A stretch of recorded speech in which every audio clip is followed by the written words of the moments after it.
Welcome back ناظرین، آپ کو دوبارہ اپنے پروگرام میں خوش آمدید کہتے ہیں۔ گفتگو ہو رہی تھی ہماری پاکستان کی مجموعی صورتحال پر، اور ہم نے پروگرام کے اوائل میں اس چیز کا ذکر کیا کہ ہم اس کے اندر، اور ہمارا فارمیٹ بھی کیا کہ ہم اس میں پوری دنیا سے اور خبریں شامل کرتے ہیں، اس کے اوپر تجزیہ بھی کرتے ہیں، لوگوں کو بھی لائن پہ لیتے ہیں، اور ہمارے ساتھ مہمان شخصیت ہوتے ہیں اس کے اوپر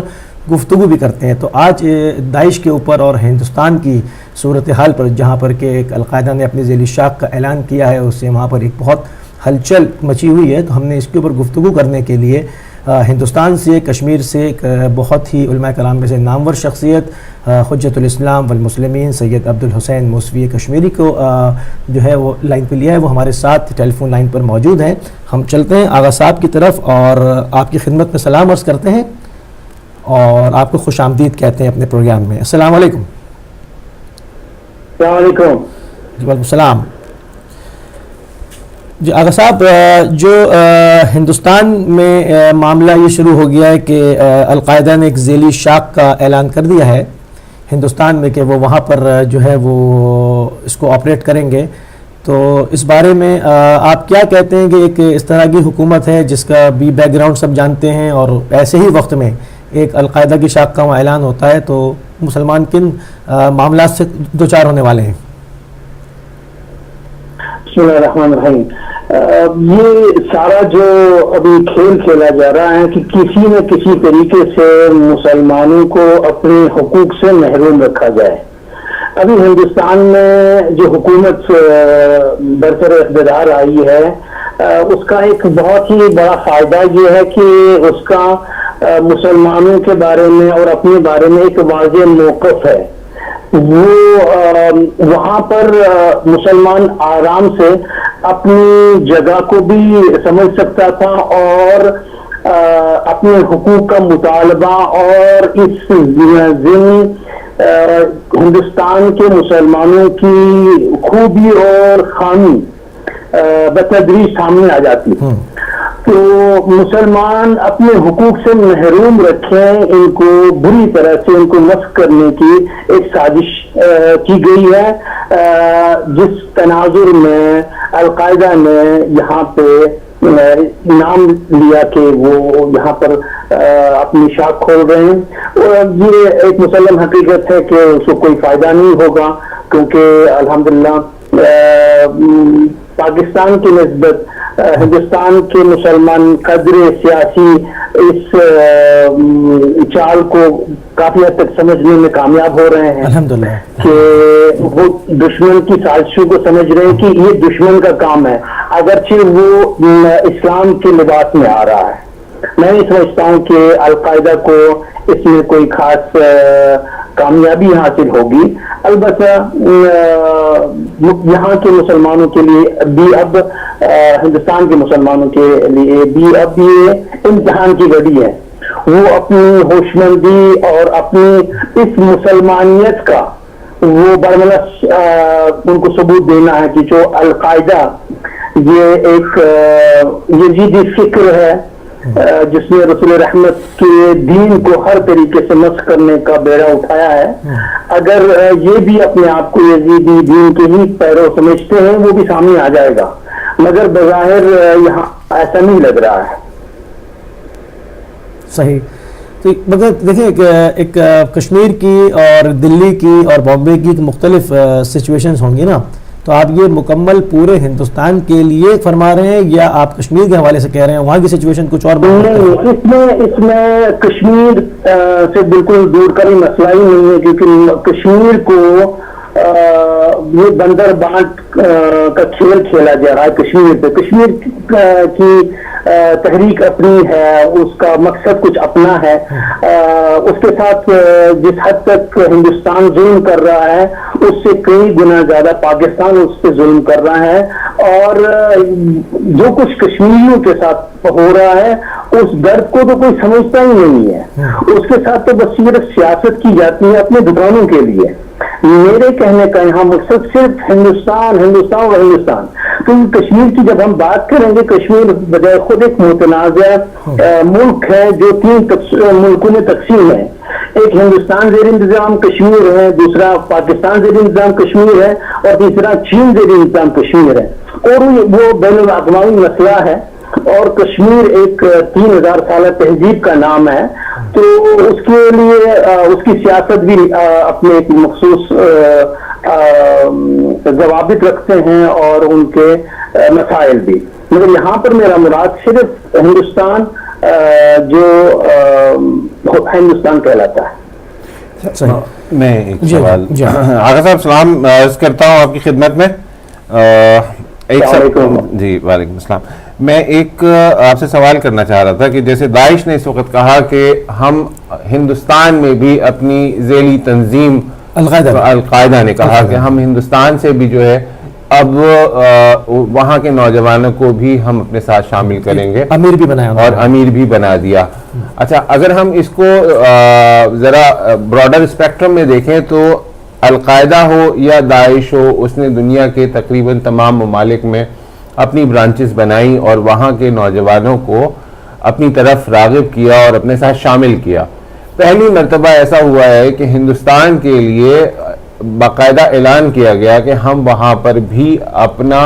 سلسلہ شروع کر رہے ہیں، اور وہاں کے نوجوانوں کو دعوت دی گئی کہ جی آپ داعش میں یا القاعدہ میں شامل ہو سکتے ہیں۔ اگر دیکھیں تو پوری دنیا سے جو ہے وہ یہ ہو رہا ہے کہ لوگ ان میں شامل ہو رہے ہیں۔ آپ کیا سمجھتے ہیں کہ ہندوستان میں کیا ان کو اپنے اس گھناؤنے منصوبے میں کامیابی ملے گی؟ کامیابی اسی حد تک ملے گی جو ایک آسان سا حربہ ہے، جو القاعدہ وغیرہ جو ساری یہ دہشت گرد تنظیمیں ہیں یہ سیلفی فکر کی ہیں، اور سیلفی فکر کے لوگ یہاں پر اچھے خاصے مراکز ان کے موجود ہیں، اس حد تک کہ وہ مسلمانوں کو مارنے پیٹنے کاٹنے میں، مسلمانوں کو نقصان پہنچانے میں مدد تو پہنچا سکتے ہیں، مگر کوئی عسکری تحریک یہاں پہ چلا سکیں گے اصلاً ایسی کوئی گنجائش نہیں ہے۔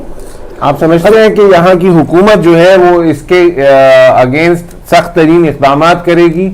یا دوسری دنیا کے ممالک کی اگر مثال لیتے ہیں کہ وہ اس پہ قابو پانے میں ناکام ہو چکی ہیں؟ کیا کہیں گے آپ؟ دیکھیے جہاں پر آپ دیکھیں گے کہ ہندوستان کا اپنا بھی موقف اگر اس تناظر میں میں نہیں سمجھتا ہوں کہ ہندوستان میں ایسے حالات رہیں گے۔ جب ہندوستان کو لے لیں تو اس کو ہم دیکھ رہے ہیں کہ اس کے اسرائیل کے ساتھ کیسے مراسم ہیں جی، اور کشمیر میں بھی وہاں پر حالات کو نمٹنے کے لیے وہ بہت زیادہ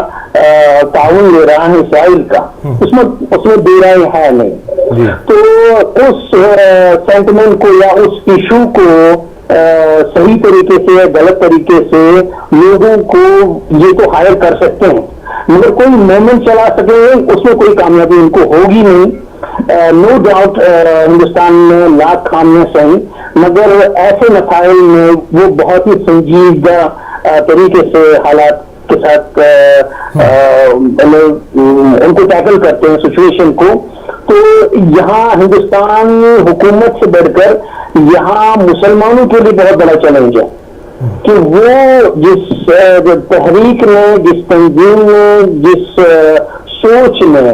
مسلمانوں کا جینا حرام کر دیا ہے، جو ہر طریقے سے مسلمانوں کو بدنام کر رہے ہیں، کیا جو مسلمان یہاں پر ہندوستان میں ہر طریقے سے مظلوم ہیں، سیاسی طور پر مظلوم ہیں، اجتماعی طور پر مظلوم ہیں، اقتصادی طور پر مظلوم ہیں، کیا اس مذہبی رنگ میں بھی وہ مظلومیت کی آخر حد تک پہنچنے کا ارادہ رکھتے ہیں؟ یہ امتحان خود یہاں کے ہندوستان کے مسلمانوں کے لیے ہے، خود ہندوستان کی حکومت کے لیے کوئی بڑا چیلنج نہیں ہے، اس کو پتا ہے اس کو کرنا کیا ہے، مگر ہندوستان کے مسلمانوں کے لیے بہت بڑا چیلنج ہوگا۔ صحیح۔ ایک چیز اور بھی ہے کہ یہ تو بہت آپ نے احسن طریقے سے بیان فرمایا کہ معاملہ ہندوستان میں مسلمانوں کے حوالے سے ہے کہ وہ ان کو بھرتی کرنے کی بات کر رہے ہیں، آیا وہ شامل ہوتے ہیں، اس کا حصہ بنتے ہیں یا نہیں۔ ٹھیک ہے، اب میں نے ایک آپ کا اب میں چلوں گا اس مقالے کی طرف جو ایلسٹر کروک کا تھا، جس پہ آپ نے ایک بہت ہی لاجواب جو اس کا خلاصہ تحریر فرمایا جو میں نے پڑھا تھا۔ میں چاہوں گا اپنے ہمارے ناظرین کے لیے جو داعش کی مجموعی صورتحال ہے کہ اس کے اوپر ایک تو یہ حملہ کرنے جا رہے ہیں تو کیوں کرنے جا رہے ہیں، انہوں نے بنایا تھا اس کو نمبر 1، اور نمبر 2 یہ کہ وہ کیا وجوہات ہیں جو کہ یہ اس کو ایز اے ٹول استعمال کرتے چلے آئے ہیں ڈالروں کے اور اس کے تیل کے جو پیسے ہیں ان ڈالروں پہ انہوں نے اس کو پروموٹ کیا سعودیوں نے، اور اس کے اوپر یہ اس کو ایز اے ٹول یوز کرتے آئے اور جب دل چاہتے ہیں اس کو مارنے کھڑے ہو جاتے ہیں. تو اس کے اوپر جو تاریخی حوالات ہیں میں چاہوں گا ہمارے ناظرین کے لیے وہ کیا پیش فرمائیں. جی، میں خلاصے کے طور پر اگر آپ داعش کے بارے میں بہت زیادہ جاننا چاہیں گے، میں اسی عالمی اردو خبر رساں ادارے newsdo.com کا حوالہ دے سکتا ہوں کہ ان کے مقالے کو آپ پڑھیے گا. وہاں بہت سارے ایسے آپ مستند وہ حقائق آپ کے سامنے آ جائیں گے. خلاصے کے طور پر یہ کہا جا سکتا ہے کہ یہ جو داعش کا قیام ہوا یہ دراصل 15 اکتوبر 2006 میں ہوا کہ کچھ عسکری تنظیمیں ان کا اتحادیہ تشکیل ہوا جس کا نام بنا تھا قائد الجہاد فی بلاد الرافدین عراق کے لیے. اس وقت ابو عمر البغدادی کو اس کا امیر بنایا گیا تھا، یہ اس کا پہلا امیر تھا. اور ابو عمر 19 اپریل کو ہلاک ہوا اور اس کے بعد اس کا امیر بنا یہی بغدادی، ابو بکر بغدادی. تو ابو بکر بغدادی کے دور سے اس میں جو دہشت گردی ایک نئے دور میں شروع ہوئی اور بڑے کچھ ایسے کارنامے کیے جس میں انہوں نے عراق کے سینٹرل بینک پہ حملہ کیا، انہوں نے عراق کی عدالت پہ حملہ کیا، حتیٰ جیل پہ حملہ کیا، وہاں جو قیدی انہوں نے بگائے. تو اس کے بعد اس کی حرکت جو اور زیادہ پاورفل بنی وہ 2011 کے اواخر میں تھی. وہاں انہوں نے شام میں بشار الاسد کے خلاف لڑنے کے لیے النصرہ تشکیل دی اور پھر جا کے انہوں نے 19 اپریل کو 2013 کو انہوں نے کہا کہ النصرہ اور یہ جو داعش ایک بات اس میں ضم ہو گئی. تو یہ اس کا اپنا ایک خاصا اسٹائل رہا ہے باقی تنظیموں القاعدہ وغیرہ سے سب سے زیادہ منظم اور جو جسے کہیں گے عسکری اسٹائل میں سب سے زیادہ کیا کہتے ہیں اس کو منظم ہی صحیح رہے گا، منظم عسکری تنظیم ہے جس نے ایک لارج اسکیل میں ایک لے آؤٹ دیا تھا جس کو دولت اسلامی عراق و شامات سے مراد ہے فلسطین، شام وغیرہ، یہ سارا وہ سارے ایریا پورا. تو جی تو اس کا غرض یہ تھا کہ جو حالات بن رہے ہیں کہ امریکہ کی جو سپرمیسی خطے میں کمزور ہوتی جا رہی ہے، امریکہ اپنے آپ کو بچانے کے لیے امریکہ کے جو مشکلات سامنے آ گئے ہیں، جو اسلامی تحریک ہوئی، ایران کے انقلاب نے جو دنیا کے پولیٹیکل سیٹ اپ کو چیلنج کیا ہے، یہ اور اس میں ایک اسلامی بیداری کو وجود میں لایا ہوا ہے، یہ اس کو کرب کرنے کے لیے ایسا سستا ٹول ہے امریکہ کا کہ وہ مسلمانوں کو، آپ دیکھیں گے اسرائیل نے اتنے مسلمانوں کو قتل نہیں کیا ہے جس کے کئی گنا زیادہ ان لوگوں نے مسلمانوں کا خون بہایا. پہلے دن 1700 مار دیے تھے عراق میں، پہلے ہی دن. جی میں کہہ رہا ہوں پہلے ہی دن موصل میں 1700 مار دیے تھے، پہلے ہی دن انہوں نے داخل. بالکل ہر چیز کا جب دیکھا جاتا ہے کہ جو بھی لگائیں گے درخت کی اہمیت اس کے پھل سے ملتی ہے اور اس کو اسی اعتبار سے ہم اس کا اتنا خیال رکھتے ہیں. اور جو پھل اس داعش نے اسرائیل اور امریکہ کے لیے فراہم کیا سستے خرچے میں، ابھی 50 دن میں جو فلسطینی مجاہدی مقاومت نے اسرائیل کا کہیں کہ پوری عالمی استقبالی طاقتوں کا جو حشر کیا ان مہکتے ہاتھوں سے، تو اسے اندازہ صاف ہو جاتا ہے کہ امریکہ کو اور دنیا استقبال کو یہ پتا چلا ہے کہ مجھ میں مسلمانوں سے ٹکر لینے کی صلاحیت نہیں ہے، اور یہ صلاحیت کو دیمک لگانے کے لیے داعش جیسا بہترین اور سستا ٹول ہے جو اسلام کا تو نام لیتا ہے مگر اسلام کی ہر اعتبار سے بہترین کامیاب نتائج دے رہا ہے۔ اور یہ جو ابھی کبھی امریکہ اس کو بھی ٹارگیٹ بنا رہا ہے، یہی سمجھنے والی بات ہے کہ آپ دیکھیں گے کہ امریکہ ہر جگہ ڈنڈورا پیٹتا ہے ڈیموکریسی کا، مگر جہاں خطے میں جہاں کہیں بھی ڈیموکریسی ہے نہیں وہاں وہی ہے کہ جو وہاں پر امریکن ایجنٹ کام کر رہا ہے۔ تو یہ شوگر کوٹڈ فارم میں ہمیشہ اپنی اسٹریٹجی اڈاپٹ کیے ہوئے ہیں، اور داعش صرف امریکہ اور اسرائیل کو سروس کرنے کا ٹول ہے۔ اور کیسے ہیں، اسی لیے میں کہہ رہا ہوں کہ ڈیٹیلز کے لیے جاننے کے لیے آپ نے اس مقالے کا بھی حوالہ دیا، آپ اسی عالمی اردو خبر رساں ادارے .com کے مقالات کو دیکھیے گا، عالمی استقبال کے حوالے سے بہت سارے حقائق آپ کے لیے ان سے روشن ہو جائیں گے۔ بہت بہت شکریہ، بہت مفید گفتگو رہی، آپ ہمارے پروگرام میں شامل ہوئے، اور یہ تھے جناب عبدالحسین موسوی کشمیری صاحب ہندوستان سے، کشمیر سے۔ آپ بہت نامور عالم دین ہیں اور بیت المسلمین کے لیے آپ کی گراں قدر جو ہے وہ خدمات ہیں، اور آپ کسی تعارف کے محتاج نہیں ہیں۔ تو اور اسی کے ساتھ ہمارے پاس کچھ دیر میں بریک کا بھی ٹائم ہو جائے گا۔ تو قاضی بھائی، آپ نے ان کی پوری گفتگو سنی، تو میں چاہوں گا کہ بریک سے پہلے مختصر جو ہے اس حوالے سے جو کہ ہندوستان کی اس پہ صورتحال پہ انہوں نے کہا، آپ کیا دیکھتے ہیں کہ آیا لوگ القاعدہ کی اپیل میں شامل ہوں گے کہ نہیں؟ دیکھیں، میں سمجھتا ہوں کہ ہر وقت ایک ایسا معاشرے کا حصہ موجود ہوتا ہے جو بغاوت کرتا ہے اور جو یہ چاہتا ہے کہ جلدی سے کچھ نہ کچھ اپروچ کر لیا جائے، جلدی فیمس ہونا چاہتا ہے۔ مولانا صاحب نے بڑی اچھی بات کی کہ داعش جو ہے یہ ایک سستا ٹول ہے، اور مسلمان کو جو ہے وہ دوسرا نہیں مار سکتا،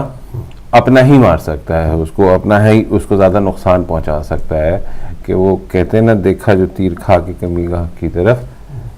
لو آج ان سے پھر ملاقات ہو گئی۔ ٹھیک ہے، تو اب داعش نے اپنے آپ کو جس طریقے سے پریزنٹ کیا ہے وہ سفاکی،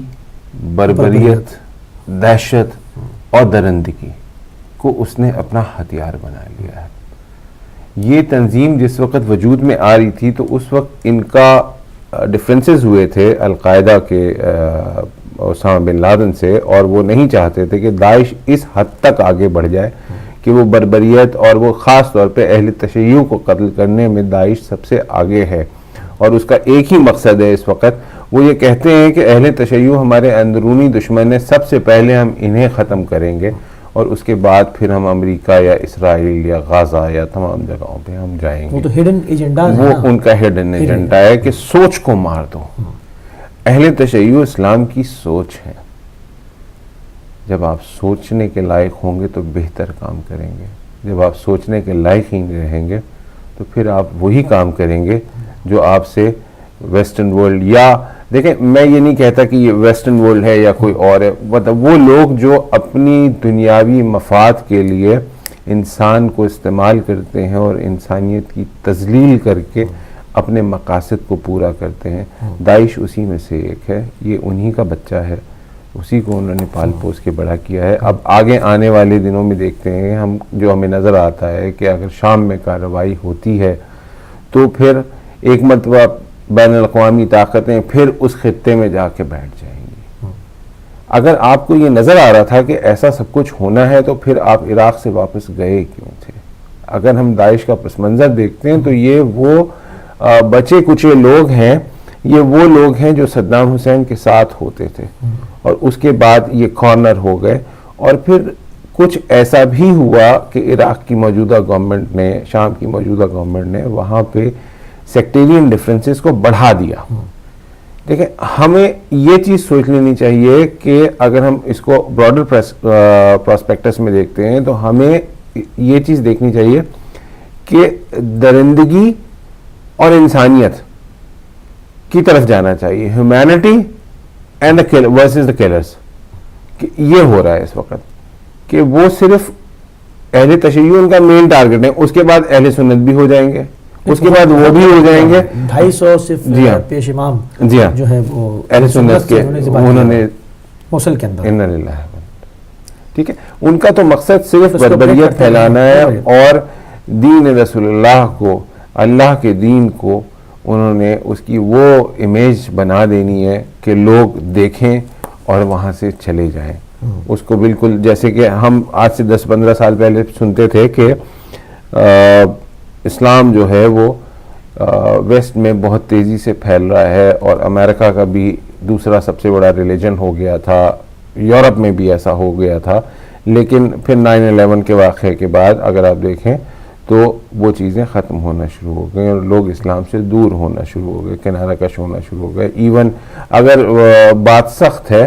لیکن سچ ہے کہ ہم مسلمان بھی جو ہیں وہ تھوڑا سا اس سے ان بربریت اور ان کارروائیوں کی وجہ سے اپنے آپ کو انسیکیور محسوس کرنا شروع ہو گئے کہ یار یہ کیا ہو رہا ہے, this is not the real picture of Islam. ہمیں ثابت کرنا پڑتا ہے ہر جگہ کہ نہیں, یہ اسلام کا حقیقی چہرہ یہ نہیں ہے. اسلام کا تو چہرہ وہ ہے کہ ہمارے نبی صلی اللہ علیہ وسلم جس راستے سے گزرتے تھے, اگر وہ بڑھیا نے نہ پھینکا کچرا تو وہ انہوں نے جا کے اس کو پوچھا, انہوں نے کہا کہ کسی کو تکلیف نہ دو. اسلام کا مقصد, مولا کائنات حضرت علی نے کبھی زندگی میں کسی کو نہ تکلیف پہنچائی, نہ کبھی کسی پہ ظلم کیا, جبکہ جنگ میں بڑی مشہور بات ہے کہ جنگ میں جب اس سردار نے جس سے وہ جنگ کر رہے تھے اس نے ان سے بدتمیزی کی تو آپ نے تلوار اپنی ہٹا لی, تو اس نے کہا کہ اے علی مجھے قتل نہیں کیا, تو آپ نے فرمایا کہ میں تجھے قتل کر رہا تھا, اللہ کے راستے میں آیا ہوا تھا, لیکن اس وقت تو نے جو حرکت میرے ساتھ کی ہے, اگر اب میں قتل کروں گا تو پھر یہ ہوگا کہ علی نے اپنی دشمنی میں تمہیں مار دیا. تو اسلام تو وہ ہے جو ہر ظلم کے لیے روکتا ہے اور اگر کوئی بات ہو جائے تو اس سے دور ہو جاتا ہے, نہ کہ ایسے لوگ جو اس وقت ذبح کرنا سکھا رہے ہیں, چھوٹے چھوٹے بچوں کو ذبح کرنا سکھا رہے ہیں, وہ بچے جو کہ ان سے انسپائر ہو رہے ہیں, جو کچھ بننا چاہتے ہیں. میں ان سے یہی کہوں گا کہ دیکھیں, ٹھیک, ہم سے ایک بریک کا کہا جا رہا ہے اور اس سلسلے کو ہم جاری رکھیں گے. تو ناظرین ایک مختصر سے بریک پہ جاتے ہیں, بریک سے واپس آئیں گے تو یہیں سے اس کو شروع